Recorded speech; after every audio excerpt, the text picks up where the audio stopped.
As the world mourns Pope Francis, history's most secretive transfer of power begins. White smoke, the path to a new pope, guides you through this momentous transition. We explain exactly what happens next, leading to the dramatic conclave vote. Learn how each ritual unfolds, what each tradition means, and why these ancient ceremonies still matter today. Follow along as the throne of St. Peter stands empty and a new chapter in church history begins. White Smoke, available wherever you get your podcasts.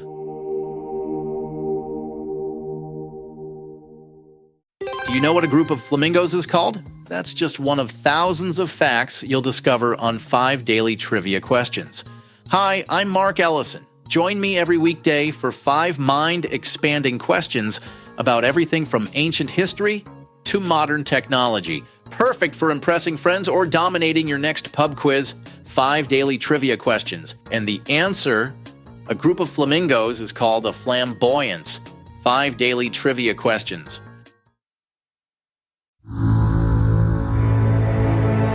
Caloroga Shark Media.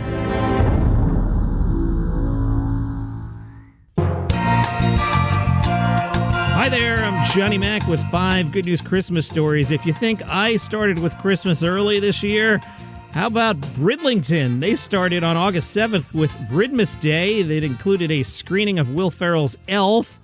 They also had Jack and the Beanstalk appearing around town. They had a holiday train. They dressed up the town for Christmas. Councillor Nick Coltish told the BBC, it's certainly unusual bringing Christmas to the seaside in the height of summer, but we really hope people will join in the festive fun. Councillor Barbara Jefferson said Bridmas Day is all about promoting the many fantastic events and activities we offer over the holidays. It's going to be a cracker of a day. One recent visitor gave Bridlington a 1-star rating, saying, I could see why it's called the Old Town now. No one's bothered about going. A 3-star review described it as a little sad at the moment. However, a recent 5-star review has called it absolutely stunning. Christmas is where it's at. Hey, here are some fun facts about Christmas. Jingle Bells is not a Christmas song. It's about Thanksgiving. The song was written in 1857 by James Pierpont, and nowhere in the lyrics is Christmas mentioned. Wow. Did you know that Xmas is not a modern thing? People think we just got lazy over the years. Oh, no. People have been using the letter X to represent Christ for hundreds of years, and that's where the Xmas comes from. And how about the myth that the reason Santa Claus wears red is because of Coca-Cola? Coke has portrayed Santa wearing red in their advertisements since 1930. However, depictions of Santa show him in red back to the 19th century. The contemporary image of Father Christmas that we all know and love was created by American cartoonist Thomas Nast in the 1870s. So by the time Coke started with it, he was already wearing red and had a beard. A man has decorated an entire street early as a Christmas gift for his wife. She has degenerative brain disease. John has been assembling Christmas decor in his garage since September. He recently put the final lawn ornament onto his neighbor's grass, completing the display spanning more than 20 lawns. If you're driving down East Franklin Avenue, you'll see this. John says if one person drives by and feels happiness in their heart, I've done my job.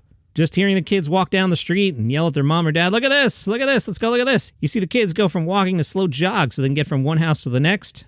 He's glad it brings joy to the kids, but the person he hopes to please is his wife. She now has Alzheimer's disease. John says she'll remember this. She wanted Christmas, so I gave her Christmas. Lights turn on after sunset and stay on until 11 p.m. through the end of the year. Let's follow up that heartwarming story with an anti-Christmas wish list. This did not go over well on social media.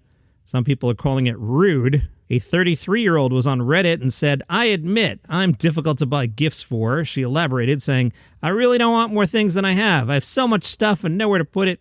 Plus, I'm financially stable enough and have cheap enough hobbies that I can usually just buy myself something when I want it. Her mom asked her for a Christmas list, and she said, I decided to include a list of things not to buy me, figuring that might be helpful. One thing I put on the list, I don't want fun socks, no Funko Pops, nothing I have to assemble. AKA, Merry Christmas, I gave you a chore you have to do now, as I turn into a Bill Burr here. Merry Christmas, I gave you a chore you have to do now. Throw blankets, throw pillows, decorations, etc.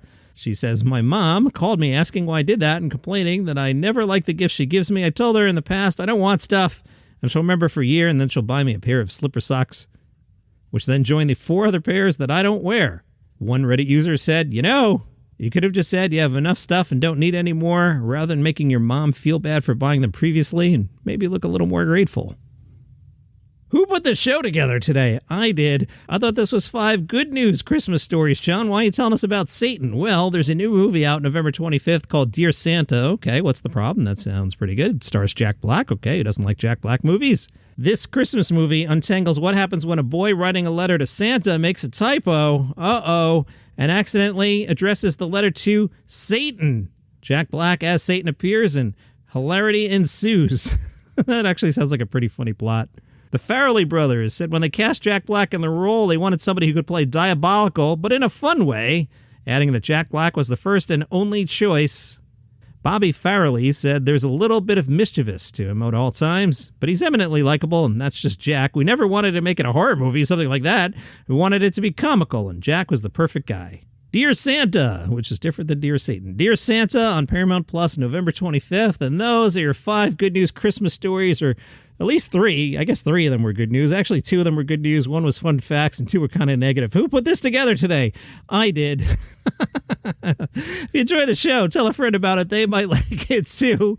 If you would like this thing without commercial interruption, there's a link in the show notes. You can do that. $5 a month, and the commercials go away. If you're on Apple Podcasts, click that banner there where it says free trial and test drive the thing without commercials for 30 days. On day 31, you decide what you want to do. You want to go back to the commercials? It's all good. I'm not offended either way. You have a great day. See you Monday.